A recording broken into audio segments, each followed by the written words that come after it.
Le message d'aujourd'hui est tiré de la première partie du psaume 45. Le texte d'aujourd'hui parle de la beauté, du ministère de grâce et de la bénédiction éternelle de Jésus, le roi Messie qui vient dans ce monde. Il parle également de la guerre spirituelle menée par le Messie Jésus, notre roi, après sa résurrection et son ascension, et nous révèle l'issue de cette guerre spirituelle. Alors, que nous dit ce texte? Aujourd'hui, nous désirons examiner cela et partager cette grâce. En premier lieu, le texte d'aujourd'hui parle de la beauté, du ministère de grâce et de la bénédiction éternelle de Jésus, le roi Messie qui vient dans ce monde. Dans les versets 1 et 2 du psaume 45, notre texte d'aujourd'hui, il est dit: des paroles pleines de charme bouillonnent dans mon cœur. Je dis, mon œuvre est pour le roi. Que ma langue soit comme la plume d'un habile écrivain.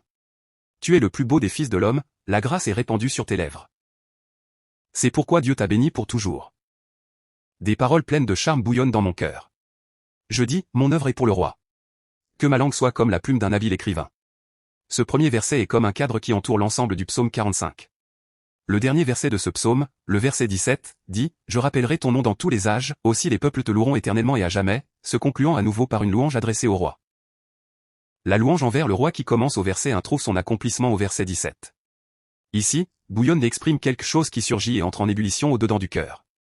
C'est comme le contenu d'un chaudron placé sur le feu qui bout continuellement, jusqu'à monter au bord et déborder. Cela révèle que par l'inspiration du Saint-Esprit, une image monte continuellement dans le cœur de David, et qu'il ne peut plus la contenir en lui-même, la déversant ainsi par des paroles. Par conséquent, cela est bien différent de l'attitude de David s'il s'était dit « Aujourd'hui, je vais composer un poème sur le roi », en construisant les phrases une à une. Ce qui est important ici, c'est l'expression « pour le roi ». Ce qui remplit et déborde actuellement dans le cœur de David concerne la vie, la guerre spirituelle, la victoire et la gloire d'un roi qui vient dans ce monde. De plus, l'expression « habile écrivain » désigne un scribe expérimenté, faisant référence à une personne entraînée qui écrit très rapidement et avec précision. Si nous pensons aux scribes des temps ultérieurs, comme Esdras, cette image se comprend aisément.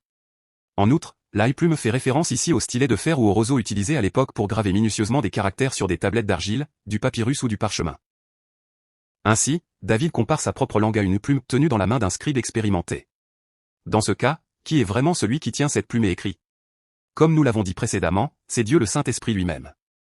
David confesse ainsi que dans la composition de ce grand hymne messianique, il ne compose pas selon sa propre volonté, mais qu'il est entièrement saisi par l'inspiration et la conduite du Saint-Esprit, comme sous la dictée. À travers cela, David manifeste son humilité, montrant qu'il n'est lui-même qu'un instrument ou une plume utilisée par Dieu le Père pour enregistrer la gloire de Dieu le Fils, Jésus. Ainsi, ce verset montre l'état intérieur du cœur avec lequel David en est venu à rédiger ce psaume. Saisi par l'inspiration du Saint-Esprit, David contemple le Messie Jésus, le roi qui doit venir comme son propre descendant. L'inspiration poétique à son sujet remplit son cœur jusqu'à déborder, pour s'exprimer enfin par sa langue dans le langage du texte d'aujourd'hui. Tu es le plus beau des fils de l'homme, la grâce est répandue sur tes lèvres, c'est pourquoi Dieu t'a béni pour toujours.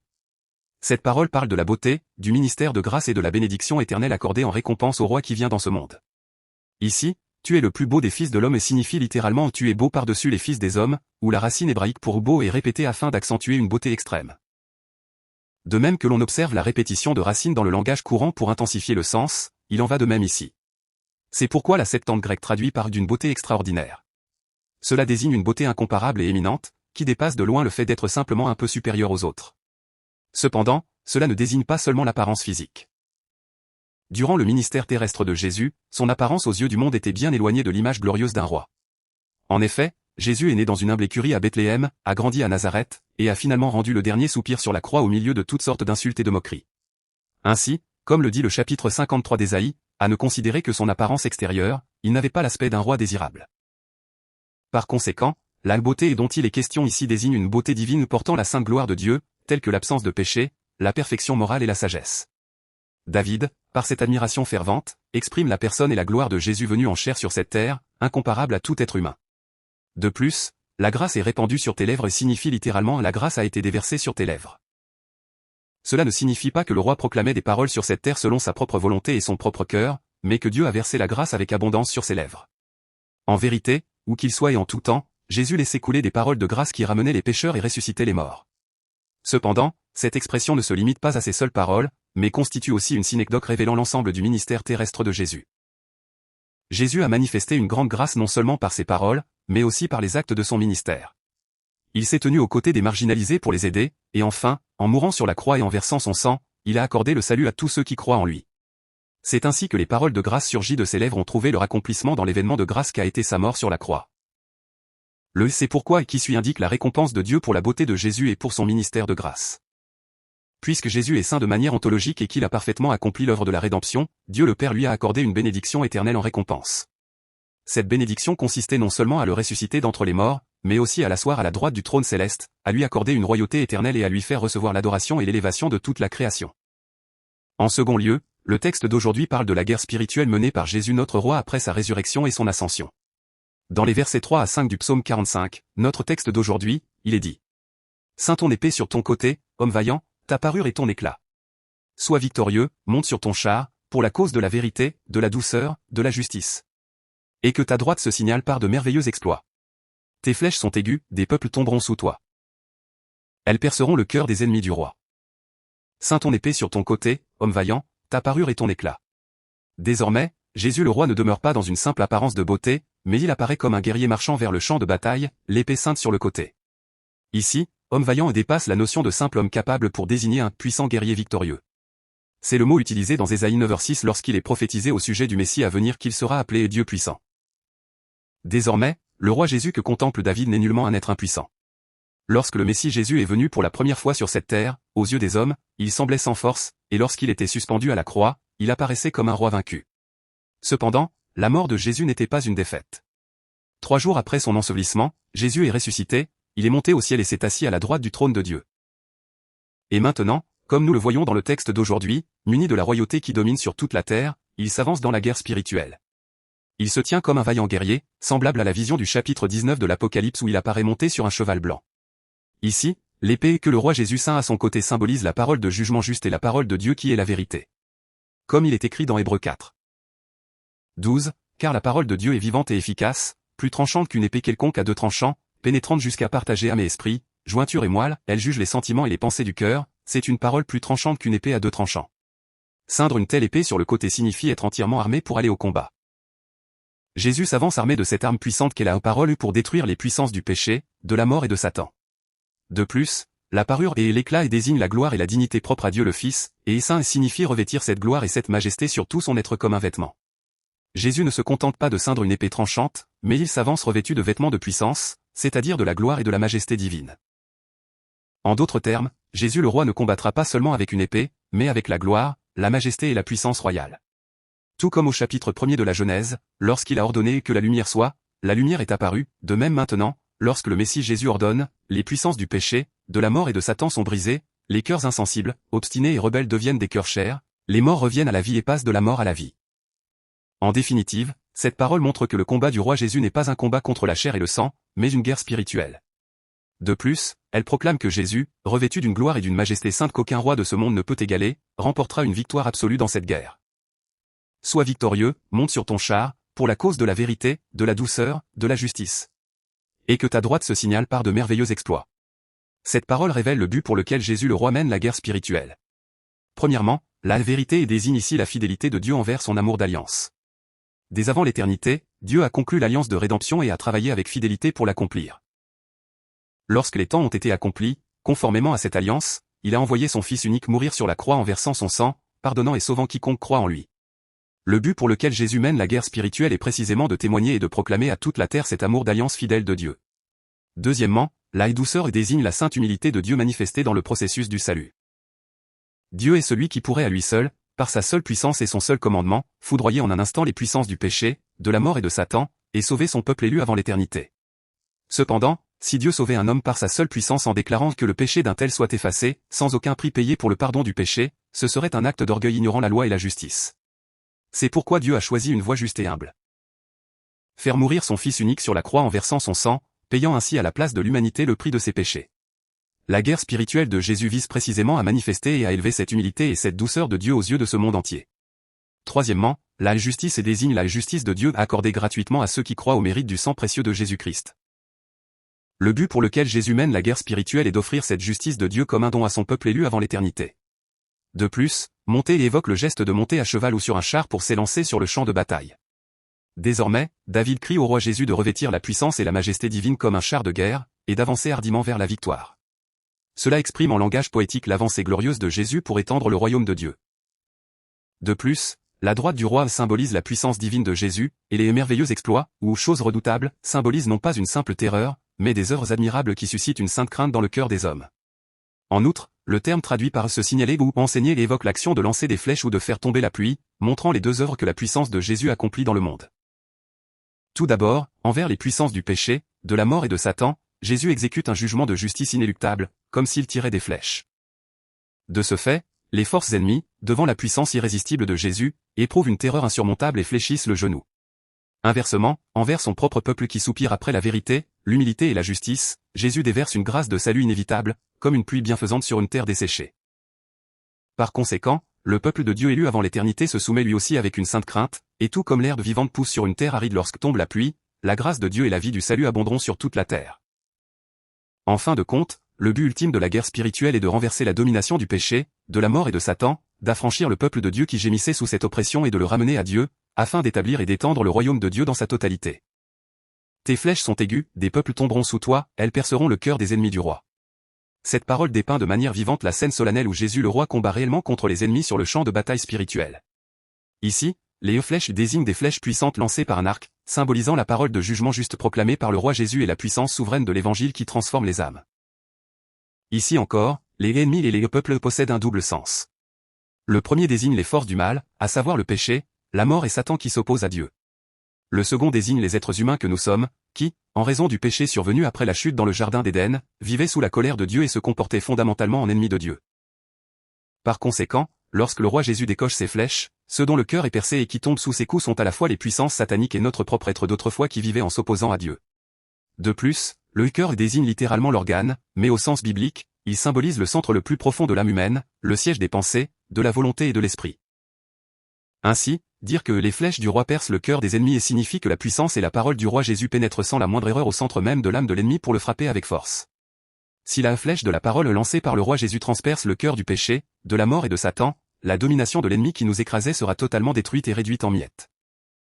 En revanche, si cette flèche transperce le cœur des hommes que nous sommes, nous qui avons vécu dans la rébellion contre Dieu depuis le jardin d'Éden, notre esprit humain si endurci et rebelle sera brisé et réduit en poussière. Car, comme le dit l'Épître aux Hébreux, la parole de Dieu est vivante et efficace, elle pénètre jusqu'au plus profond du cœur de l'homme, partageant jointure et moelle. C'est par exemple ce qui s'est produit à la Pentecôte lorsque Pierre a proclamé avec assurance la mort sur la croix et la résurrection de Jésus, la foule qui a entendu cette parole de l'Évangile a eu le cœur vivement touché et s'est repentie en disant, « Que ferons-nous » Ainsi, l'Évangile de Jésus brise complètement les cœurs les plus rebelles et les plus obstinés. De ce fait, à cet instant même, les chaînes du péché, de la mort et de Satan qui pesaient sur notre âme sont toutes rompues, et notre cœur rebelle qui s'opposait à Dieu s'agenouille entièrement devant Jésus pour se soumettre. De plus, le fait de tomber comporte deux significations très importantes du point de vue du salut. La première est l'effondrement de la ruine éternelle et de la défaite pour les puissances du péché, de la mort et de Satan qui s'opposent à Dieu jusqu'au bout. La seconde est la reddition glorieuse et l'adoration du peuple de Dieu qui accueille avec humilité le mérite du sang de Jésus-Christ. Par exemple, lorsque nous évangélisons, si nos yeux spirituels s'ouvraient pour voir le monde spirituel, nous verrions qu'à cet instant précis, Jésus lance des flèches vers les hommes. Nous sommes l'arc tenu dans la main de Jésus, et l'évangile qui sort de notre bouche est la flèche qui transperce le cœur de l'humanité corrompue et déchue. Jésus nous utilise comme des instruments pour décocher ces flèches. Alors, à cet instant, les puissances du péché, de la mort et de Satan qui oppressaient cette personne se soumettent et s'effondrent, tandis que le cœur d'incrédulité et de doute qui s'opposait à Dieu est entièrement brisé, tombant devant Jésus pour déclarer sa reddition et l'adorer. Enfin, le texte d'aujourd'hui nous parle de l'issue de la guerre spirituelle menée par Jésus notre roi. Dans les versets 6 à 8 du psaume 45, notre texte d'aujourd'hui, il est dit « Ton trône, ô Dieu, est à toujours et à perpétuité, le sceptre de ton règne est un sceptre d'équité. Tu aimes la justice, et tu haïs l'iniquité, c'est pourquoi, ô Dieu, ton Dieu t'a oint d'une huile de joie par-dessus tes meutes. La myrrhe, l'aloès et la casse parfument tous tes vêtements. Dans les palais d'ivoire, les instruments à cordes te réjouissent.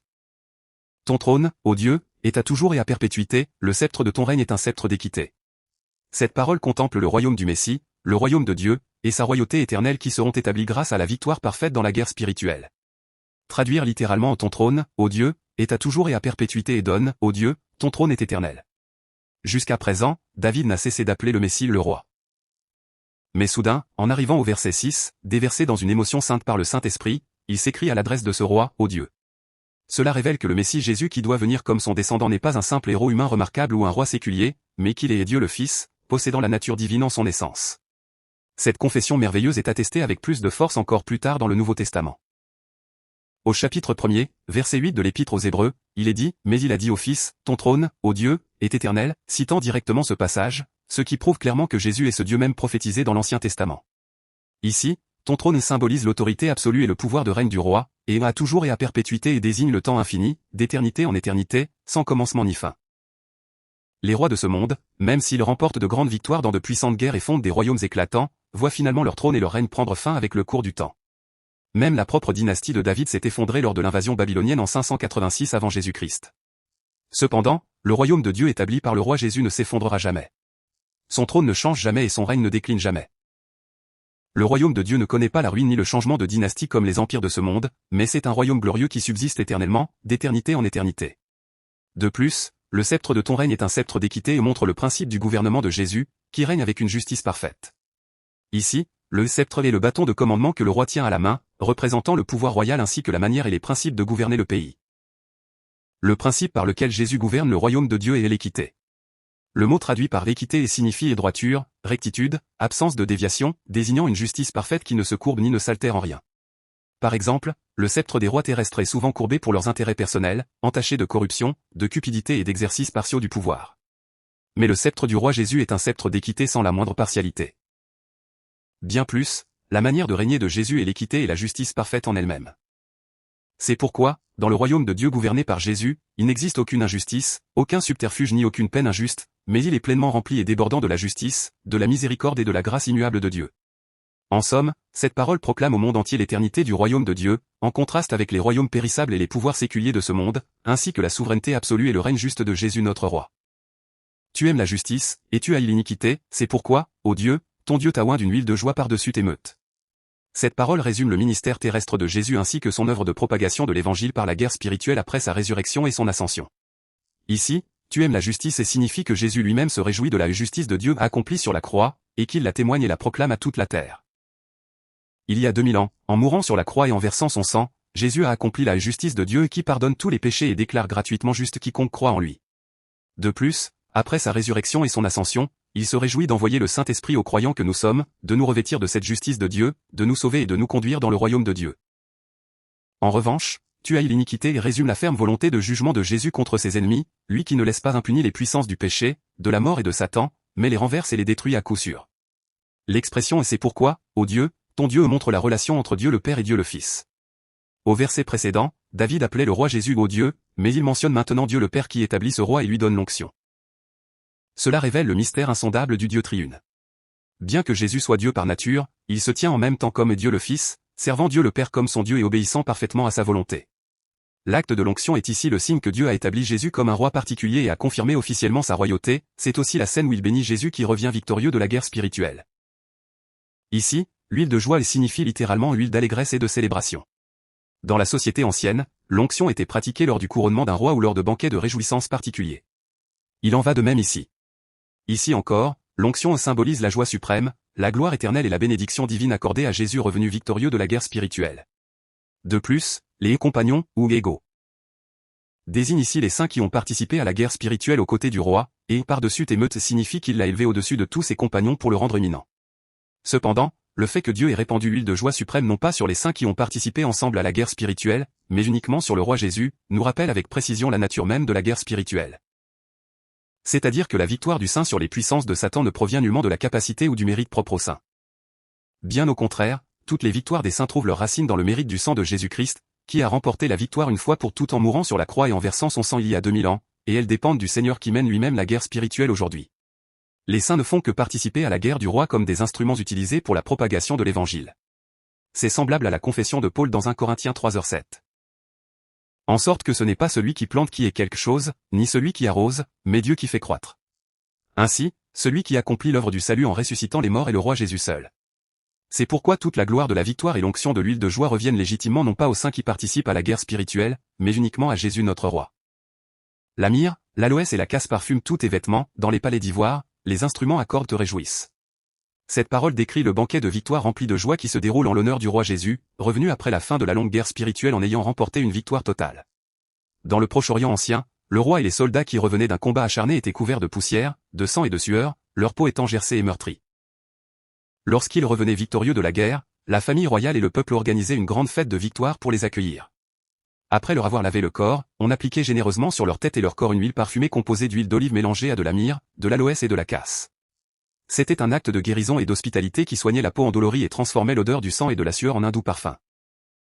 De plus, c'était le plus grand honneur proclamant officiellement devant tout le peuple, vous êtes le grand vainqueur et l'hôte le plus précieux de cette fête. En même temps, c'était un signe sacré proclamant que l'époque des épreuves, de la guerre et de la souffrance était terminée, et que l'ère de la joie était enfin venue. Ainsi, notre texte montre l'accueil le plus élevé et le festin de victoire glorieuse offert à Jésus revenu d'avoir accompli la guerre spirituelle. De plus, dans les palais d'ivoire, les instruments à cordes réjouissent et témoignent plus clairement encore de la joie de cette fête. Ici, les palais d'ivoire désignent les palais royaux les plus somptueux et les plus grandioses de l'époque. Cela symbolise le palais glorieux du royaume de Dieu dans lequel entre Jésus, victorieux après avoir traversé le champ de bataille sanglant. De plus, les instruments à cordes ne sont pas les sons d'outre de trompettes déchirants ni les cris de mort du champ de bataille, but les sons de harpe et de lyre qui résonnent dans tout le palais royal pour célébrer et louer la victoire. Ces sons magnifiques et grandioses des instruments à cordes remplissent tout le palais. En outre, te réjouissent montre de manière vivante l'extase du banquet de victoire, où tous les anges du ciel et le peuple des rachetés accueillent le roi par des louanges alors qu'il revient d'avoir achevé la guerre spirituelle. Cependant, cela trouvera son accomplissement ultime dans la fête des noces éternelles où le roi en tant qu'époux et la reine en tant qu'épouse, c'est-à-dire l'Église, le corps du Seigneur, partageront ensemble une joie éternelle. Ton trône, ô Dieu, est à toujours et à perpétuité. Jésus. Merci. Merci. Nous t'aimons. Nous croyons que tu es le Messie venu sur cette terre il y a 2000 ans, qui nous a sauvés en mourant sur la croix et en versant ton sang, et que tu es Dieu le Fils, le Roi éternel qui mène aujourd'hui encore la guerre spirituelle pour notre salut. Accorde-nous ta bénédiction afin qu'en croyant cela et en te rendant grâce, nous soyons de ceux qui entrent dans le royaume céleste de la gloire éternelle.